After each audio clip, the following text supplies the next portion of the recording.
Hello, welcome back dears. എത്ര പെട്ടെന്നല്ലേ ഒരു വർഷം പോയത്. ഡിസംബറായി, ക്രിസ്മസ് എത്താറായി. എനിക്ക് പക്ഷേ ഒത്തിരി ഇഷ്ടമുള്ള ഒരു മന്താണ് കേട്ടോ ഡിസംബർ. എല്ലാ വർഷവും ക്രിസ്മസ് ട്രീ ഡെക്കറേറ്റ് ചെയ്യും. മോൻ സ്കൂളിൽ പോയി തുടങ്ങിയ സമയം തൊട്ട്, നഴ്സറിയിലൊക്കെ ആയ സമയം തൊട്ടാണ് അവൻ പറഞ്ഞിട്ടാണ് ഞങ്ങൾ ക്രിസ്മസ് ട്രീ വെക്കാൻ തുടങ്ങിയത്. അന്ന് തൊട്ട് എല്ലാ വർഷവും ട്രീ ഡെക്കറേറ്റ് ചെയ്യുന്നത് കുട്ടികൾക്കൊക്കെ ഒത്തിരി ഇഷ്ടമുള്ളൊരു കാര്യമാണ്. പക്ഷേ ഈ വർഷം എനിക്കെന്തോ അത് ചെയ്യാൻ തോന്നിയില്ല. പിന്നെ നമ്മൾ ഫ്ലാറ്റിലേക്ക് ഷിഫ്റ്റ് ചെയ്തപ്പം വീട്ടിൽ നിന്ന് ക്രിസ്മസ് ട്രീ എടുത്തിട്ട് വന്നുമില്ലായിരുന്നു. അപ്പോൾ പിന്നെ അത് പോയി എടുക്കാനുള്ളൊരു സമയമൊന്നും കിട്ടാത്തത് കൊണ്ട് ഈ വർഷം വേണ്ടാന്ന് വെച്ചിരിക്കുകയായിരുന്നു കേട്ടോ. മോൾക്കും എന്നെ പോലെ തന്നെ ഇതൊക്കെ ചെയ്യാൻ ഒത്തിരി ഇഷ്ടമാണ്. അപ്പോൾ അവൾക്ക് ഈ വർഷം ട്രീ വെക്കുന്നില്ല എന്ന് പറഞ്ഞപ്പോൾ ഒരു വിഷമം. ഞാൻ 2 ദിവസം മുന്നേ നമ്മുടെ ഫ്ലാറ്റിൻ്റെ താഴെ തന്നെ നീൽഗിരി സൂപ്പർ മാർക്കറ്റ് ഉണ്ട്. അവിടെ പോയപ്പോൾ ഇങ്ങനെ ചെറിയ ടേബിൾ ടോപ്പ് ക്രിസ്മസ് ട്രീ കണ്ടു, ചെറുത്.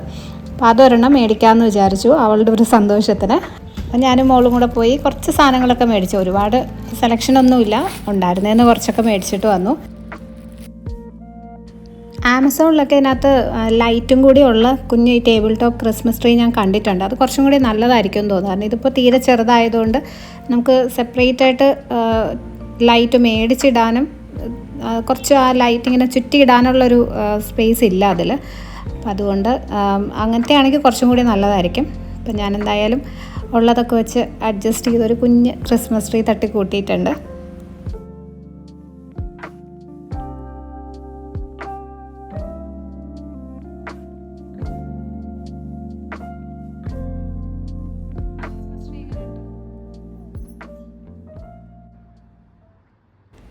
രണ്ട് ദിവസം മുന്നേ സുചിത്ര മോഹൻലാലിൻ്റെ ഒരു ഇൻ്റർവ്യൂ കണ്ടു. കുറച്ച് മുന്നേ ഉള്ള ഇൻ്റർവ്യൂ ആണ് കേട്ടോ, ഞാനിപ്പോഴാണ് കണ്ടതെന്നേ ഉള്ളൂ.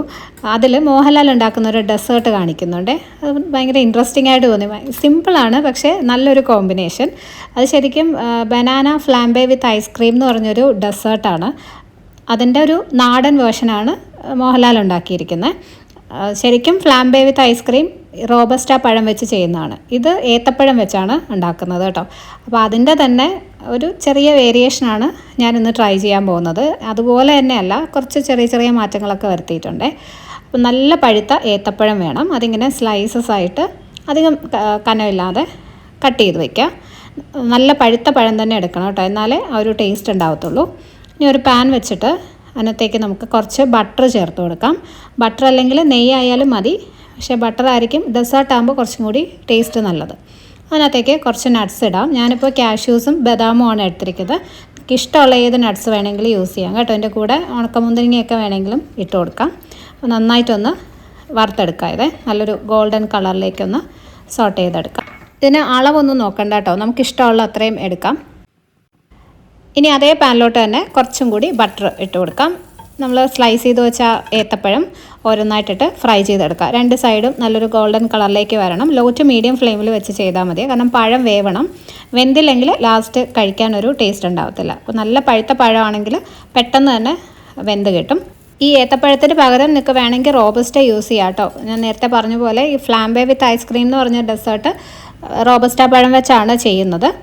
അതായാലും ഇതുപോലെ തന്നെ ബട്ടറിലൊന്ന് 2 സൈഡും ഗോൾഡൻ കളർ ആവുന്നവരെ ഫ്രൈ ചെയ്ത് എടുത്താൽ മതി.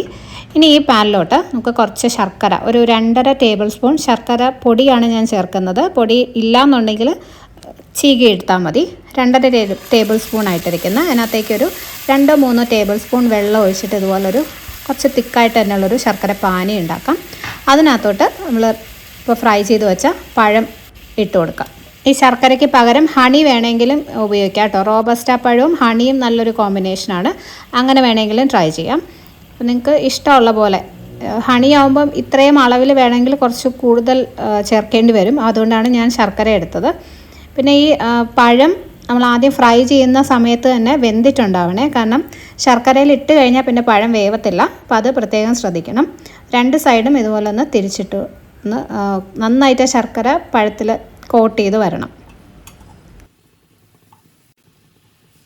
ശർക്കരയൊക്കെ നന്നായിട്ട് പഴത്തിലോട്ട് പിടിച്ചിട്ടുണ്ട്. സ്റ്റൗ ഓഫ് ചെയ്ത് കുറച്ച് സമയം ഒന്ന് മാറ്റി വയ്ക്കാം. നല്ല ചൂടൊന്ന് മാറിക്കഴിയുമ്പോൾ സെർവ് ചെയ്യാം. ഒരു പ്ലേറ്റിൽ ആവശ്യത്തിന് പഴം എടുത്തിട്ട് അതിൻ്റെ മേലെ കുറച്ച് ഐസ്ക്രീം വെക്കണം കേട്ടോ. ഏത് ഫ്ലേവറിലുള്ള ഐസ്ക്രീം വേണമെങ്കിലും എടുക്കാം. എന്നാലും വാനില അല്ലെങ്കിൽ ബനാന ഫ്ലേവറുള്ള ഐസ്ക്രീം ആയിരിക്കും നല്ലത്. ഞാൻ വാനില ഐസ്ക്രീമാണ് എടുത്തിരിക്കുന്നത്. അതിൻ്റെ മേലെ നമ്മൾ ആദ്യം ഫ്രൈ ചെയ്ത് വെച്ച നട്ട്സ് ഇട്ട് കൊടുക്കാം. നല്ലൊരു വെറൈറ്റി ടേസ്റ്റ് ആയിരുന്നു കേട്ടോ. സിമ്പിളായിട്ട് നമുക്ക് ഉണ്ടാക്കാൻ പറ്റുന്ന ഒരു ഡെസേർട്ടാണ്.